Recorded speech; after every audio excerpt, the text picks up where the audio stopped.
জামাতে ইসলাম তাদের নেতাদেরকে ফাঁসিতে ঝুলিয়েছে শেখ হাসিনা। জামাতের বোধোদয় হওয়া উচিত। ভুল বারবার করবেন না। কোন নেতাকে বাঁচাতে পারেন নাই আপনারা। এবার আপনারা স্থানীয় সরকার নির্বাচন চাচ্ছেন।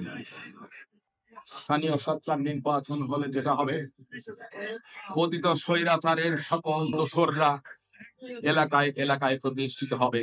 আপনাদের উদ্দেশ্যে বলে যাই, ডক্টর শফিকুর রহমান সাহেব সম্মানিত ব্যক্তি, সম্মান জানাই। মিয়া গোলাম পরোয়ার জামাত ইসলামের সেক্রেটারি জেনারেল, আমরা একসঙ্গে ছিলাম, উনি আমার পাশাপাশি টিভিতে ঘুমিয়েছিলেন, ভালো মানুষ। কিন্তু আপনাদের বোধোদয় হওয়া উচিত, আপনারা আত্মঘাতী সিদ্ধান্ত বারবার নিয়েছেন, অন্তত এবার নেবেন না। স্থানীয় সরকার নির্বাচনের জন্য অনেক বড় ব্যাপক সংস্কার প্রয়োজন, যেটা দীর্ঘ সময়ে লেগে যাবে।